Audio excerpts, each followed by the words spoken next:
Welcome back. Welcome back. Got a good recap here today. The Lakers game has not happened at this moment, but it will be at the end of the video. So check the little chapters thing. However, just watch the end of that Knicks Sixers game. Had to hop on, get our immediate reaction. We got a Knicks fan calling in right now to the show, and that was wild. Pulse of the city. There you go. Sixers, hello, going to Philly. I've been playing like shit. It's gonna be a 4-hour street. 4-hour street. You heard the man, dude. That's a pulse on the city. TOT Insider. The city's fired up. Knicks in 4? Question mark. Man, I mean, it's tough because Maxey played such a good game. So we'll get to all of it here. But Maxey, such a good game until the end, man. You can't give up that ball. One of the worst last minutes I've ever seen. That was wild. It's really like there's poor execution. I think they've honestly sold the last 2 games. Philly could be up 2-0 on both games on the road. Now they're down 0-2. You have to win in Philly, which I imagine they will. But like, this is not great. Like, these are 2 games that got away from you, and especially in the playoffs, especially on the road, those are the ones you have to win. But we'll get into the actual game. But let's just give our thoughts on the end first, because that's the most important part. I mean, everyone's going to resort back to the call. You can't be whistle shy. It's always tough to officiate like that last play or 3. Whether it was a foul or not, you got to have some balls if you're wearing the stripes, and you don't want the reason that a team loses to be a no call, and you don't want the reason that a team wins to be a call. But at the end of the day, a lot of the times with basketball specifically, this is what it comes down to, where they're like, oh, we got sold on that call or whatever. You gave up 2 threes. Lowry missed a free throw. So, like, and Maxey folded in the last minute. Like, you can't put it all on a no call, because what got you to the no call? Yeah. No, like basketball is the only sport that happened. I mean, football a lot too. Football is more so, yeah. But because it's just all in football, it's just like the one deep pass that a team's just trying to get a call, and sometimes they get it, sometimes they don't, and it pisses off one fan base or the other, no matter what, right or wrong. But no, I think this game we also got to see Isaiah Hartenstein. Mitchell Robinson was the hero in game 1. Isaiah Hartenstein fucking balled out. He was unbelievable.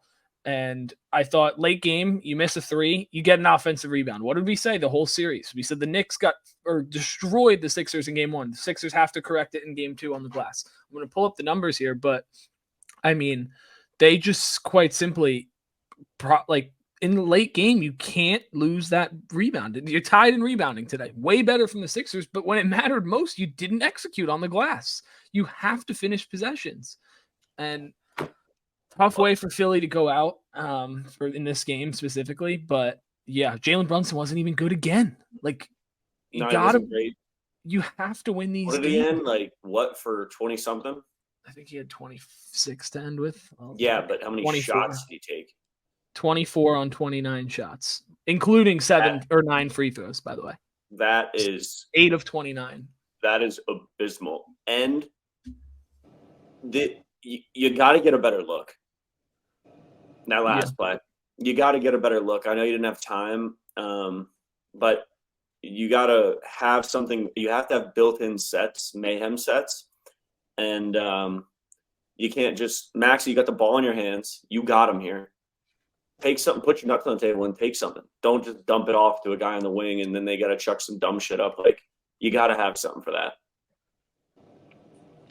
Bing bong. That's what I got to say. Hell, you talking about? You know what it come down to over here. Shout out Jalen Brunson. Shout out Hartenstein. Shout out Josh Hart. Shout out Dante DiVincenzo. Shout out to the whole Knicks fan base.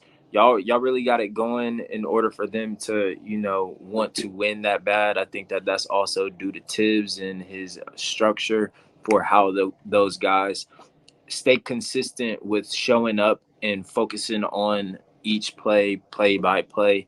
A lot of, I witnessed the game and, check out our last video, Tears. But as I'm going along, I'm moving the Knicks up just because I know what they are here to do. And then they just, went down, had like 50 seconds left. That's enough time. And it ain't over till it's over. But I know the capability of Tyrese Maxey and Joel Embiid, and I felt as if, if you're already ahead with 50 seconds left in the fourth, I think that you do what it takes in every opportunity for you to execute that game. Like Tony said, lay your nuts on the table. Let folks know that you come here to win, even when you're not at home. But I think that Jalen Brunson and those cats definitely, showed who's boss, showed you what's up and what to expect. When you get to Philly, like you're gonna have to be on your heels because you're down 2-0. You feel me? That's a grade A alone game. That's a Mhm. grade A instant Knicks classic. And what it does is also carry over to game 3. Your I know confidence Stephen has A to be going crazy. absolutely shot.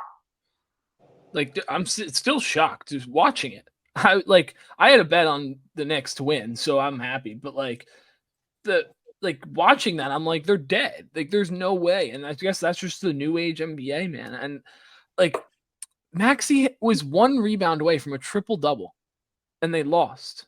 Embiid had 34 on 29 shots, however, but still, like they combined for 69 points. And it Of wasn't 101. even a good Brunson game. No, you have to win these games. And I You gotta know steal Philly's 'em. role players have not been good as a whole. They just have not. Both either games, they've not been good. And the difference is the Knicks role players have been stepping up. And with their star not playing well and the Sixer stars playing well, the role players are mattering a little bit more. I don't know if that's going to continue because we're going on the road and role players just tend to play worse on the road. It's just how it goes. And I think we're going to see Philly's role players step up. But I mean, in this game specifically, just all credit in the world to offensive rebounding, hustle, execution, man. Philly just doesn't look right late in games. But we'll move on. Hold on. Shout out Josh Hart for playing 48 minutes, grabbing 15 boards. He's such a dog. 21 and 15. Back-to-back 20 burgers. Every single starter had over 10 points. And if you take Anunoby out, every starter had over 15. So, and I know they only played 6 guys. Tibbs. 6 Tibbs. I got to make sure I'm reading that right. I'm sorry. They played 7 guys. That's They played 8 guys, but not a ton of minutes. I mean, the starters played an average of 38 minutes. 30, 36, 48. But Deuce, yeah. bad Deuce game. Yo, that just shows you also, like, nobody's safe. Like Matt said, in the current NBA, no lead is safe. You can be down 40 at halftime and win. Like, it's crazy. All right, we're here. Just me, late. I just watched one of the best games I've ever watched. Jamal Murray, game winner. Jokic dominating the fourth quarter. LeBron dominating the fourth quarter. I have no words. I'm in shock. This game was unbelievable from start to finish. AD was masterful in the first half and even the third quarter. Fourth quarter was not his best, but that is playoff basketball. This is the best night of playoff basketball so far this season, and I don't know if it's going to be topped. I know we're only 3 days in, but my God. This game specifically, I thought the Lakers actually made some good adjustments down the stretch. I know they ended up losing, but you get LeBron and AD on Jamal Murray and Nikola Jokic, and you get these switches, and you're comfortable in either scenario. You have what it could have been, or it's not, but could have been an all. He will be all defense, but Anthony Davis all defense, and LeBron James, who was playing unbelievable defense the whole night on Jamal Murray and Nikola Jokic. It was working for a little bit there, but I mean, Jamal Murray, you can't let a guy that's a shooter and clutch like that heat up. He got a couple good looks in the mid range, and coming down the floor, I just knew something was going to happen, and credit to him for making it. I mean, that's a tough ass shot. The space he created on that step back too. If you watch the replay, it was like 4 or 5 feet. He jumped backwards. It looked like it was just unreal. Nothing but net. Incredible game. I'm still at a loss for words. I literally just turned it off. But wow. Nikola Jokic also just proving once again I'm the best player in the world. it's not even close to me at this point. He is so unbelievable. The footwork, the touch, everything that comes with him. And I think it's the deadliest duo in the NBA right now. Like, I know there's more talented players than Jamal Murray in the NBA that have a teammate like Tyrese Maxey and Joel Embiid are pretty damn good, but they don't execute late in games like we just saw, like they just did. Every possession, high pick and roll, every time there was a bucket. If Jamal Murray was getting doubled, you throw it down to Yoke and you let him go one-on-one against one of the best defenders in the world, and he just cooks them. The footwork, everything. It's just unbelievable. I thought D'Lo had a good bounce back game for the first 3 quarters too. Had the nice layup toward the end to make it 97-95. But I mean, it just isn't enough. And LeBron had a look at the end to put him up 3. He just missed it. Wide open, as rhythm as it gets, and just couldn't knock it down after having one of the better fourth quarters I've seen him have in all playoffs / play-in. And I thought that one was going to be good. He was heating up. I guess he's just tired, man. It's tough playing in Denver, and Denver's used to it. You even heard Jamal Murray in the post-game conference or the headset talking to the guys at TNT that he's lightheaded. Like, that game was unbelievable. No timeout at the end. I love that call. I'm one of those people, if you have like 6 to 10 seconds, just inbound it, let them go up the floor. Don't let the defense get set, all that stuff. Don't force yourself to inbound it because weird shit can happen on that. But yeah, man, D'Lo, I thought had a great bounce back game. Reeves, I don't want to say a tough night. He hit that one clutch shot down the stretch, but I mean, the Lakers, you can't blow a 20-point lead. You can't do it. It's inexcusable, and it just the tail just keeps the tail of the fucking Denver Nuggets. That's 10 in a row for them now. 10 in a row. It's insane, especially for how talented the Lakers are and how close all of these games are. I know they don't end up being like within like 5 points all the time, but every game is close. And it's just one of those things where you just have to appreciate it. I know I'm not really talking about the actual game. It's just one of those moments where you're just like, wow. I thought that Michael Porter was also fantastic in this game. That 3 in the clutch when there was a little rough rebound, Aaron Gordon kept his feet in bounds, kicks it out. And I mean, the balls to take that shot. Holy fuck, man. Just in between 2 guys, nothing but net. Just everything came up Nuggets in the second half, and it was just them imposing their will. And it was tough. I knew the game was going to go to the Nuggets. Even if this game went to overtime, I just felt like it was going to go the Nuggets' way. The shots that the Nuggets were getting late in the game were so much more consistent and better looks than what the Lakers were getting. Like LeBron hit that tough fall away and one, and Reeves hit that baseline midi. Like, those shots are very tough. Jamal Murray's getting open mid ranges and layups, and Jokic is getting clean post ups 1-on-1 versus Anthony Davis. Those shots are way better looks. And even if it went into overtime, you would have seen those looks still be there. Like, there's nothing you can do unless you're going to double, but then you're going to kick it out to Michael Porter, who just shot 60% from 3, who was 20 points, or Jamal Murray, who's found his shot in the last 5 minutes. It's unguardable. It's just a credit to the Nuggets. They just execute so well late in games. And it's honestly just so special to watch. The Lakers had chances to win both of the first 2 games, steal one on the road, and you just couldn't do it. This was another game. I mean, you have LeBron. I'm going to pull up the numbers right now, but you have LeBron with, I believe it was 26. Yeah, LeBron with 26, 8 and 12, AD with 32, 11, and D'Lo with 23. All of them on good efficiency. It's tough. Like, what else are you supposed to do? I understand Rui was terrible, 1 of 7, and Austin Reeves wasn't his normal self, but like, I just don't really know what else you can do if you're the Lakers. Like, everything they do, the Nuggets just have an answer for it. And it's just one of those things where you have to just chalk it up. And I don't want to be like, oh man, like the Lakers have no shot. It's looking like it. Like, they got 2 games at home. If they lose one of them, they're chalked. To me, it's going to be a 5-game series. Like, I just don't see Denver losing at home. These first 2 games were games very winnable for the Lakers. And I mean, just unbelievable. Jokic 27, 20, and 10. I mean, like, what are we doing here? On 16, it's just the Nuggets are just that good, man. They're just really that good. And I'm excited for this team and to watch the next few games. Let me see when the next one is here. The next one is on Thursday. Thursday at the same time, same place, TNT. Lakers currently the line is already out, but they're +1. So basically an even game. I'm excited. I'm pumped up.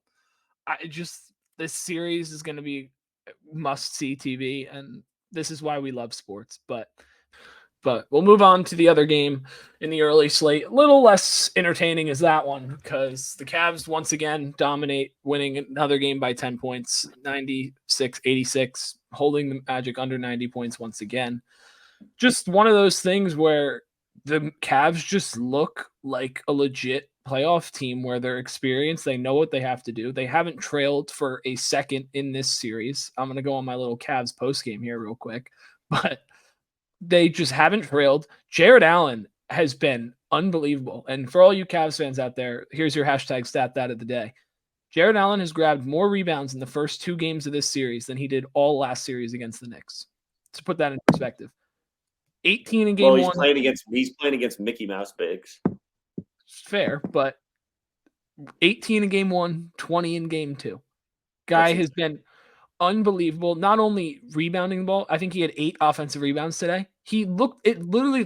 This series to me, watching it back, is literally the Cavs this year are the Knicks and the Magic are the Cavs last year. It's so weird to watch, like, as a fan, because it's the two sides of the spectrum. We figured out stop being bitches and just handle your business, be physical. And we just look like the far better team. I understand both of the games were at home, but Jared Allen, I'm going to give him all the credit in the world. The paint defense, the rotations, they could get nothing inside consistently. Every shot it seems like they made was in the mid-range. For the Magic, there's one guy who I hate, Mo Wagner. That guy can fuck off. I don't like him. He's not good. And he's very bad. Dude, I've been saying this all year.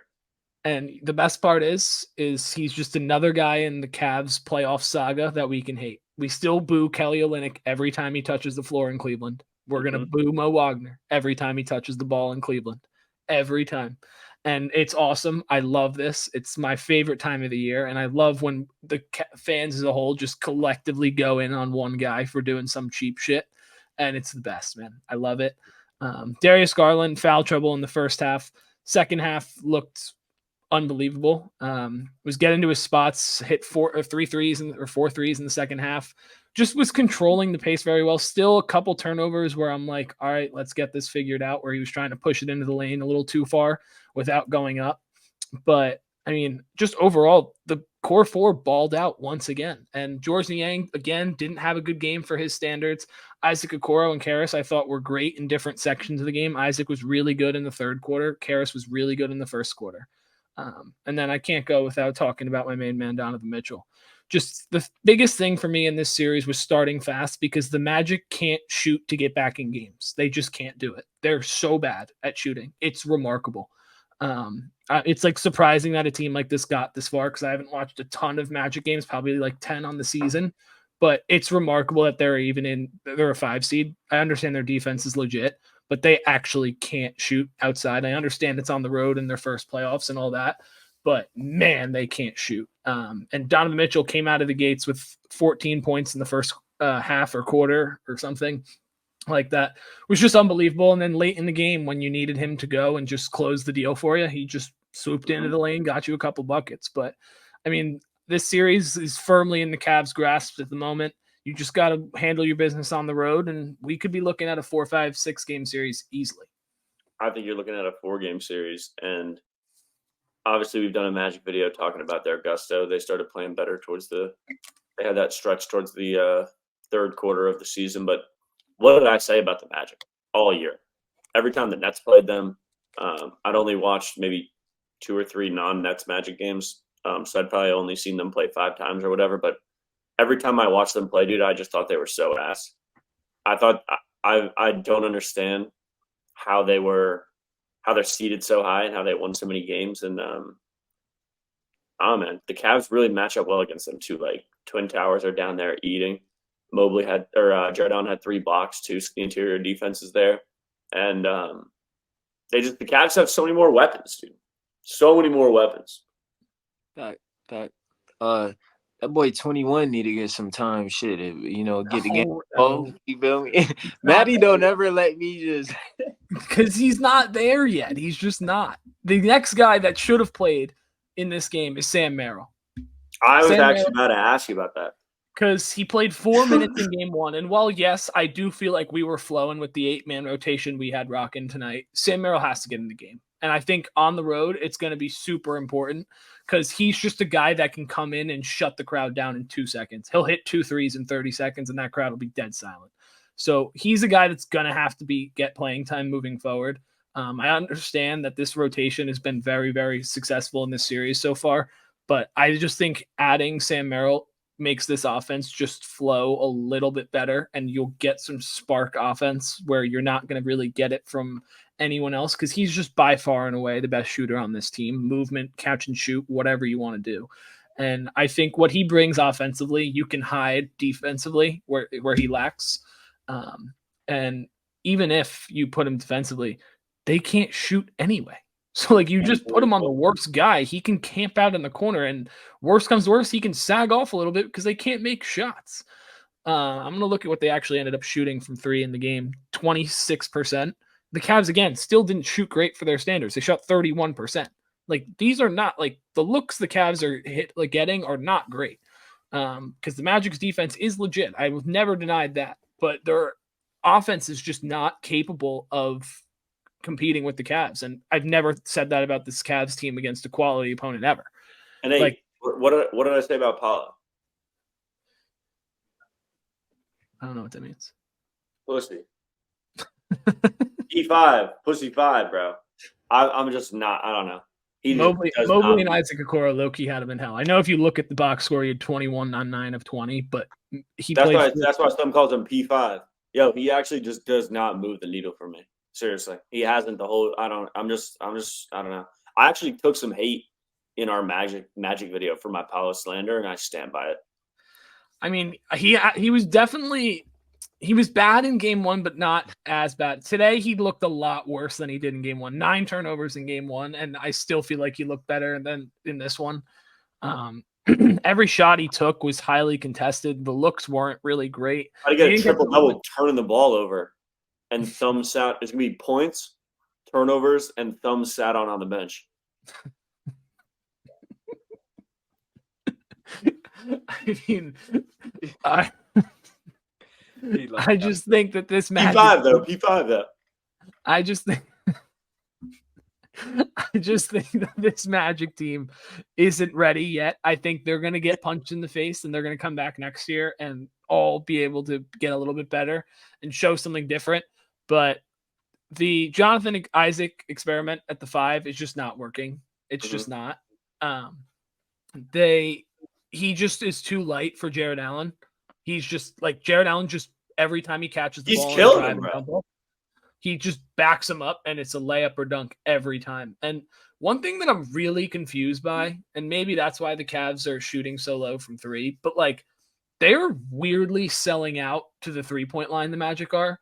When the Cavs drive, the guards, it's not even driving kicks, it's driving dump off, but they're not guarding the help. The guy comes over to help the guard, and then on the backside, there's no one rotating over in front of the big. They're going to the corner. There was multiple times I watched Gary Harris shoot to the corner before the ball was even passed inside. I'm like, what are you doing? This is free layups here. George Niang, wide open corner 3 is 40%, but Jared Allen dunk with no one around him is 100%. Yeah. What are you doing? Also, they got to issue a missing persons report for my man Franz. He's been getting clamped up.